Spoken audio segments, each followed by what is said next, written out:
Chapter 38. "I think my left side is going," Wolf Larson wrote, the morning after his attempt to fire the ship. "The numbness is growing. I can hardly move my hand. You will have to speak louder. The last lines are going down." "Are you in pain?" I asked. I was compelled to repeat my question loudly before he answered. "Not all the time." The left hand stumbled slowly and painfully across the paper, and it was with extreme difficulty that we deciphered the scrawl. It was like a spirit message, such as are delivered at seances of spiritualists for $1 admission. "But I am still here, all here," the hand scrawled more slowly and painfully than ever. The pencil dropped, and we had to replace it in the hand. "When there is no pain, I have perfect peace and quiet. I have never thought so clearly. I can ponder life and death like a Hindu sage." "And immortality?" Maud queried loudly in the ear. 3 times the hand essayed to write, but fumbled hopelessly. The pencil fell. In vain we tried to replace it. The fingers could not close on it. Then Maud pressed and held the fingers about the pencil with her own hand, and the hand wrote in large letters, and so slowly that the minutes ticked off to each letter. B-O-S-H. It was Wolf Larson's last word. Bosh. Skeptical and invincible to the end, the arm and hand relaxed. The trunk of the body moved slightly. Then there was no movement. Maud released the hand. The fingers spread slightly, falling apart of their own weight, and the pencil rolled away. "Do you still hear?" I shouted, holding the fingers and waiting for the single pressure which would signify yes. There was no response. The hand was dead. "I noticed the lips slightly move," Maud said. I repeated the question. The lips moved. She placed the tips of her fingers on them. Again, I repeated the question.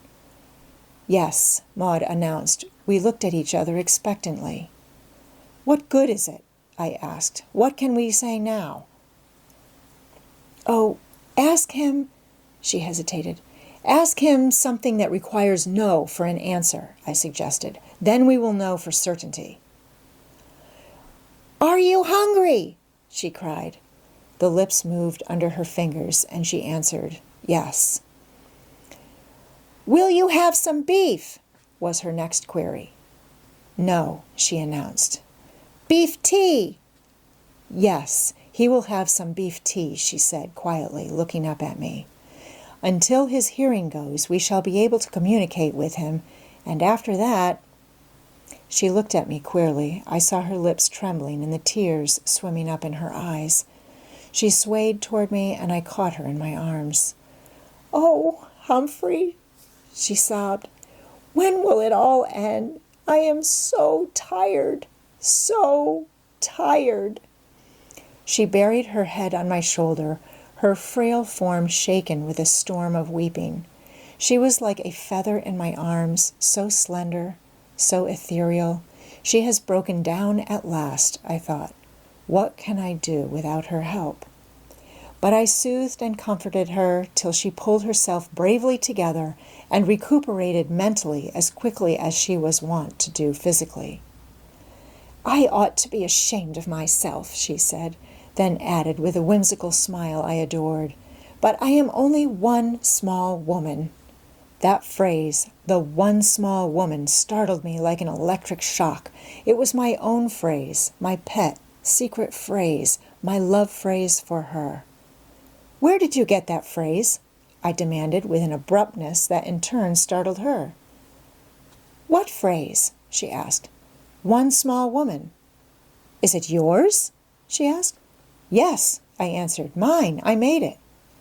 "Then you must have talked in your sleep," she smiled. The dancing, tremulous light was in her eyes.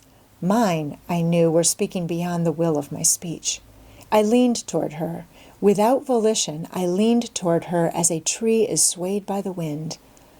We were very close together in that moment, but she shook her head as one might shake off sleep or a dream, saying, "I have known it all my life. It was my father's name for my mother." "It is my phrase, too," I said stubbornly. "For your mother?"